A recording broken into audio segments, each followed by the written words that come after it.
Alright, so today in our breakdown of the lipstick scenes, I want to go over the cloth sim. Now, the cloth sim itself is not very complicated, if we're being honest. It is actually just a plane that I have subdivided. We can see that I started it way back here at 0. It's got a fair bit of geometry, but not like an overwhelming amount. It's enough that obviously you're just seeing it plays back in real time, so it's not super heavy. This was a test scene that I did just for the cloth simulation.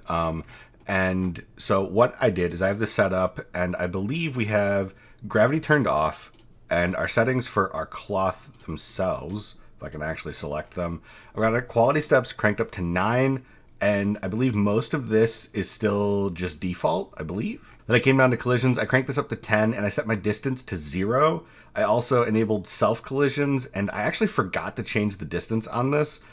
Typically, I like to make this 0 and friction to be 0 as well. When you are setting your distance so low, it's the actual width between an object, like how close it can get to something before the computer says that it's touching. So typically, you want to set that as low as possible, unless you're having weird interactions with your mesh, then maybe play around with it a little bit. Now, the lipstick here actually isn't colliding with anything. I have a stand-in with a cylinder. So if we come in here and we turn off everything in the lipstick, you can see that it's actually just a cylinder that I modeled to be the exact same size as the lipstick. And this gives us more consistent collisions, as the lipstick has like some weird spots on the mesh because we modeled it for our needs. It wasn't necessarily modeled for simulation. And this just gives us a much more accurate depiction of how the cloth would interact with it. So we have 2 turbulence forces placed on top and bottom, which are creating this pulling and pushing kind of effect, which is going to be giving us a lot of our ripples in the fabric itself. But I also wanted a general direction for the fabric to be going in. So for that, I placed a harmonic force up here, and I think I left everything default on the harmonic force. With the turbulence, I cranked up the strength and I changed the seed. I think I turned the noise amount to 0 if it's not already 0 by default. The noise amount can be good as well as the flow and the size.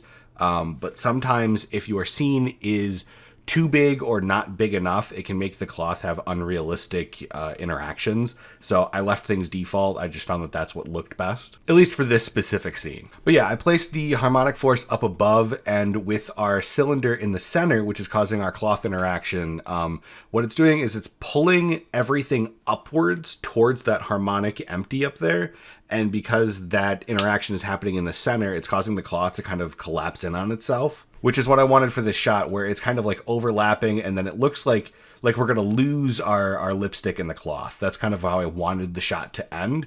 So I ran the sim a few different times, changed up angles and positions of my empties until I got that kind of feeling, because I thought that was cool. Like that brought like kind of like a closure to the little piece, you know? From there, I exported everything in this scene as an alembic. I brought everything into our new project file. I turned off our cylinder because we don't need it anymore, turned on our lipstick, and then the cloth itself, I put a solidify modifier on it and a subdiv. Our solidify is set to -1 with a thickness of 0.01, which I think is probably just the default.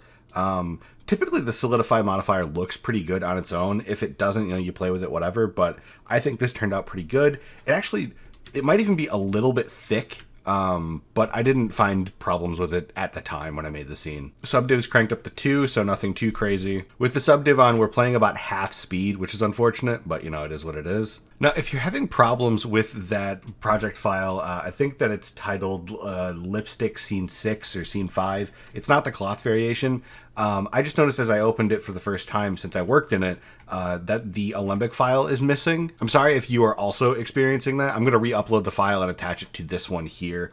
I'm sorry if that caused any confusion yesterday when I uploaded the initial files. I should have checked that. That's my fault. But anyways, back to what I was saying. You can see that we're playing at about half speed, but we're chilling. So for the materials, I actually used a free material from the Bridge plugin or application. I would highly recommend it. If you have an Epic Games account, you can sign in to Bridge and you get thousands of things for free, whether that's textures or assets, whatever. This is not like any way sponsored or anything like that, but it is very, very useful, and I use it all the time. For the texture, I used this kind of default cloth material, which you can see has like some ripples. It has like these like fake string things going on in it. And actually, it's just very high quality image. These are real strings. I've never zoomed into it before.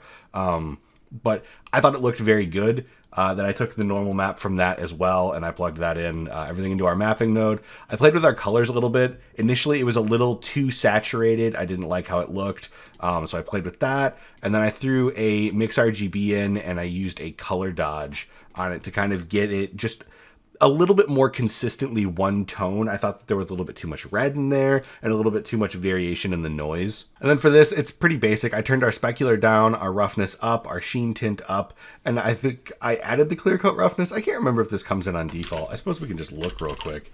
No, that comes in on default. So I did think that was a little bit weird that I would add that but have no clear coat. Anyways, yeah, those are the basic materials for the cloth. I think it turned out pretty good. It has kind of like a tapestry kind of look to it. It almost looks like the cloth would be like very rough to the touch, which I thought was an interesting look for it. You definitely could kind of like unplug your bump here, and I think it gets a little bit smoother. You could also like change your color and leave the bump plugged in, and I think that you would get something that looks a lot more soft and delicate, you know? Like this already, just making it lighter, that looks like, oh, that'd be like a pillow-like material or something like that, you know?